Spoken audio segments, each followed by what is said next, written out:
Sekarang Anda semua bertemu dengan Atomi dan bagaimana cara keberhasilannya. Semua itu bergantung kepada diri Anda sekalian. Atomi merupakan alat yang membuat banyak orang berhasil dan mempunyai bukti sosial, yaitu puluhan ribu orang yang berhasil. Dan juga masih banyak yang sedang dalam proses keberhasilan. Namun, walaupun semua orang bisa melakukannya, namun tidak semua bisa berhasil. Semuanya bergantung pada diri Anda sekalian.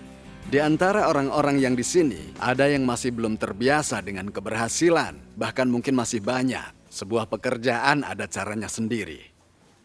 Saya akan beritahu rahasia untuk membiasakan diri. Ada cara cepat untuk beradaptasi. Apa yang harus Anda lakukan? Cukup mencoba hidup dan mati. Dengan begitu Anda sekalian akan menjadi beradaptasi, jadi pandai melakukannya. Jika melihat orang-orang yang berkata sama sekali tidak bisa, tidak boleh, itu karena dia tidak pernah melakukannya. Jadi, Anda hanya cukup melakukannya dengan cara yang terbaik.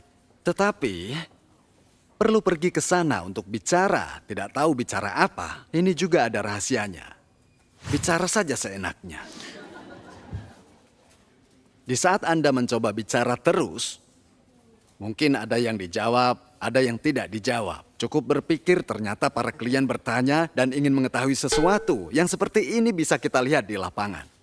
Mirip dengan belajar naik sepeda.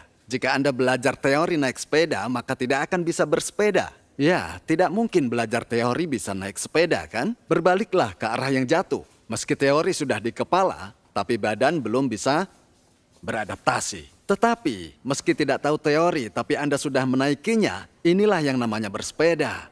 Dan bisakah Anda belajar naik sepeda tanpa jatuh? Itu pasti bohong, ya kan? Bisa saja lutut Anda terluka, jatuh terguling. Itu yang namanya belajar bersepeda. Ada cara cepat untuk belajar bersepeda, cukup banyak jatuh. Sering tabrakan, jatuh bisa membuat Anda... Nah, prinsip keberhasilan ini seperti prinsip natural. Jadi bukan siapa saja membuatnya bisa menjadi prinsip keberhasilan. Bukan seperti itu. Prinsip keberhasilan itu memang sudah ada dari sananya. Melakukan yang dikatakan akan berhasil jika sebaliknya akan gagal. Jadi, ini mirip dengan peraturan di pertanian. Prinsip natural sama dengan itu. Sehingga ketika bertani pasti harus mencocokkannya dengan prinsip natural. Dengan begitu pertaniannya baru bisa berhasil. Makanya tidak bisa seenaknya bertani. Jadi prinsip keberhasilan yang mudah bagi kita adalah mencoba merapikannya dengan berasas prinsip natural dan prinsip pertanian ini. Lalu apa yang harus dilakukan saat bertani? Apa dan seberapa banyak yang akan dipanen harus terpikir dulu di kepalanya. Jika ingin memanen 2 karung beras, benih apa yang harus dia gunakan? Tentu biji padi. Kalau dia berpikir untuk memanen kacang tanah sekarung misalnya, mencoba menanam dengan padi, pertanian pasti akan gagal. Jadi, apa dan seberapa banyak yang akan dipanen, terlebih dahulu harus ada dan tertanam di benak kita. Lalu, dengan apa yang ada di benak kita itu, kita akan mengontrol semua pertanian yang ada. Jadi, ingat hadirin, jika Anda sekalian mau berhasil, maka harus ada penampilan terlebih dahulu yang ada di benak kita. Orang yang sungguh-sungguh saya cintai. Demi membangun cinta, perlu hidup dengan baik. 구독, 좋아요 눌러주세요.